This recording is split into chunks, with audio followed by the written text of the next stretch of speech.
ബാങ്കുമായിട്ട് ബന്ധങ്ങളില്ല. ബാങ്കുമായിട്ട് ബന്ധം എന്ന് പറഞ്ഞപ്പോൾ നമുക്ക് പൈസ വരാനും പോകാനും ഇതൊക്കെ നമുക്ക് അപ്പോൾ അത് നമ്മൾ ബാങ്കിൽ നമ്മൾ നിക്ഷേപിച്ചിരിക്കുന്ന പൈസ നമ്മൾ അവർക്ക് പോയി ചോദിച്ചാൽ മതി. എൻ്റെ ഇൻട്രസ്റ്റ് എത്രയാണെന്ന് നമ്മൾ ചോദിക്കണം.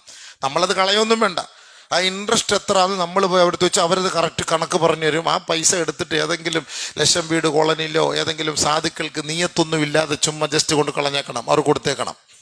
പലിശയുടെ പൈസ നമ്മൾ കണക്ക് കൂട്ടി നോക്കുമ്പോൾ എല്ലാം കൂടെ കണക്ക് കൂട്ടി ഈ കഴിഞ്ഞ ഒരു വർഷത്തെ മൊത്തം ടേൺ ഓവർ എല്ലാം പരിശോധിച്ച് നോക്കുമ്പോഴത്തെ എല്ലാം കൂടെ കണക്ക് കൂട്ടുമ്പോൾ 1,20,000 പലിശയുടെ പൈസ ഉണ്ട്. എടുത്തിട്ട് ഏതെങ്കിലും സാധുക്കൾക്ക് കൊണ്ടുപോയി കൊടുത്തേക്ക്.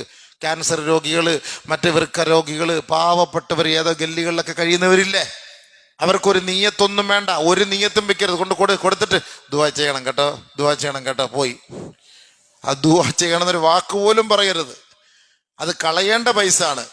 അപ്പം നമ്മളത് എടുത്തിട്ട് മറ്റുള്ളവർക്ക് കൊടുക്കുകയാണ്, അത് കുഴപ്പമില്ല. ഇനി ആരെങ്കിലുമൊക്കെ ലോൺ എടുത്ത് പൈസ ഇടങ്ങേറായി ബുദ്ധിമുട്ടിരിക്കണം, ആ പൈസ എടുത്ത് ഇവർക്ക് കൊടു. ആ ലോൺ അടച്ച് തീർത്ത്, ആ പലിശ അടച്ച് തീർത്ത് ഇടപാട് തീർക്കട്ടെ. അതുകൊണ്ട് നിങ്ങൾ അതിനൊക്കെ ശ്രദ്ധിക്കണം. അങ്ങനെയൊക്കെയുള്ള കാര്യത്തിന് വേണ്ടി നമ്മൾ ഈ പണം നമ്മൾ ചിലവാക്കണം. ഇല്ലെങ്കിൽ നമ്മുടെ ബർക്കത്ത് അല്ലാഹു സുബ്ഹാനഹു വ തആല എടുത്തു കളയും. ബർക്കത്ത് അല്ലാഹു എടുത്തു കളയും.